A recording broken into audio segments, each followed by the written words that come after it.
سلام ورور. فیسبوک اکاونټ ډیلیټ کړئ. ښه د لږ وخت لپاره غیر فعاله کړئ، یعنی ډي اکټیویټ کړئ. فیسبुक अकाउंट में डिलीट करना डेट तना पतांग के मां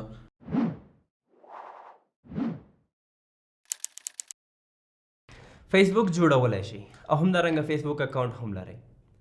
خو پوښتنه درته دا پیدا شوې یا یو چا درنه پوښتنه کړې یا خپله غواړئ چې د فیسبوک اکاونټ ډیلیټ کړئ یا ډي اکټیویټ کړئ، یعنی د لږ وخت لپاره غیر فعاله کړئ. څنګه کولی شئ چې تاسو فیسبوک اکاونټ ډیلیټ کړئ یا غیر فعاله کړئ؟ دغه ویډیو کې تاسو د فیسبوک اکاونټ ډیلیټ کولو یا د غیر فعاله کولو یا ډي اکټیویشن طریقه درښیم. د هغې لپاره زه خپل موبایل سکرین ته راځم یا خپل موبایل کې تاسو ته دغه طریقه ښیم تر څو پورې چې تاسو ته د ډي اکټیویشن همدارنګه ډیلیشن طریقه در زده شي. نو زه راځم خپل موبایل ته او تاسو ته دغه طریقه درښیم. تر ټولو لومړی به تاسې راشئ خپل د فیسبوک اپلیکیشن به اوپن کړئ. که چېرته ستاسې اکاونټ پکې لاګین نه وي، تاسې به خپل اکاونټ لاګین کړئ. له هغې وروسته به تاسې په دې درې کرښو باندې کلیک وکړئ. د درې کرښو کلیک کولو څخه وروسته به تاسې لاندې راشئ، په دې سیټینګز اینډ پرایویسي باندې به کلیک وکړئ. په دې ځای کې به تاسې سیټینګز دلته چې عمومي کوم آپشن ورکړی تاسې به په دې باندې کلیک کوئ.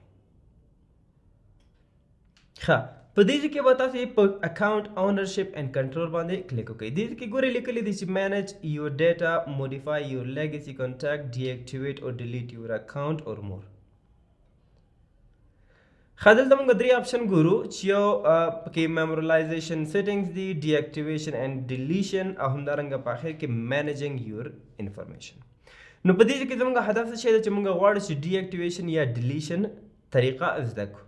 زه راځم په دې آپشن باندې کلیک کوم. ښه، په دې کې هم تاسو دوه آپشنه ګورئ چې لومړی پکې د ډي اکټیویټ اکاونټ.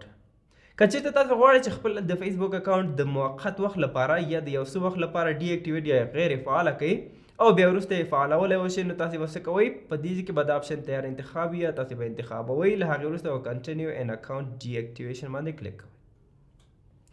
په دې کې تاسو نه د خپل د فیسبوک اکاونټ پاسورډ غواړي، تاسې به هغه په دلته انټر کړئ او کنټینیو باندې به کلیک وکړئ. نو ستاسو د فیسبوک اکاونټ به د یو څه مودې لپاره ډي اکټیویټ شي. بیا چې کله تاسې فعالول غواړئ نو تاسې کولی شئ چې له همدې ځای نه یې بېرته فعاله کړئ. همدارنګه زه بېرته راځم بیک. ګورئ دویم آپشن پکې موږ ګورو چې ډیلیټ اکاونټ. که چېرته تاسې غواړئ چې د فیسبوک اکاونټ د تل لپاره یعنی پرمننټلی ډیلیټ کړئ، نو تاسې به دغه آپشن په دې کې انتخاب کړئ او اکاونټ کنټینیو ټو اکاونټ ډیلیشن باندې به کلیک کوئ. دلته تاسو نه ریزن غواړي یعنی وجه چې ولې تاسو غواړئ چې خپل د فیسبوک اکاونټ ډیلیټ کړئ. نو تاسو دغه مختلف آپشنې دي پکې چې دا تاسو د څه شي له وجې نه چې تاسو فیسبوک اکاونټ ډیلیټ کوئ، نو تاسو به هغه یو پکې انتخاب کړئ او په آخر کې به اکاونټ کنټینیو ټو اکاونټ ډیلیشن باندې به کلیک کوئ. په دې ځای کې هم تاسو ته دغه خبرداری درکوي یا تاسو دغه کنفرمیشن لپاره دغه مختلفه انفارمیشن درکړي دي چې تاسو به دغه هر څه به تاسو ختمیږي. نو چې چېرته باوجود له دې نه تاسو غواړئ چې د خپل اکاونټ ډیلیټ کړئ، نو تاسو به په ډیلیټ اکاونټ باندې کلیک کوئ. نو هر کله چې تاسو ډیلیټ اکاونټ باندې کلیک وکړئ ستاسو اکاونټ به تل لپاره ډیلیټ شي. نو دا په لنډ ډول باندې د فیسبوک اکاونټ ډیلیټ کولو یا د ډي اکټیویشن یا غیر فعالولو طریقه. اکثره ملګري په دې ساده آپشن وي چې نه پوهېږي ورباندې، نو په دې خاطر موږ دغه لنډه ویډیو جوړه کړه. که چیرې دغه ویډیو مو خوښه شوې وي لایک یې کړئ، او که چیرې کوم بله پوښتنه ستاسې په ذهن کې وي د فیسبوک مربوط یا د نور څه شي د ټیکنالوژي مربوط، نو تاسې د همدې ویډیو په کمنټ کې لیکلی شئ. انشاءالله د هغې په اړه باندې به لنډه ویډیو جوړو.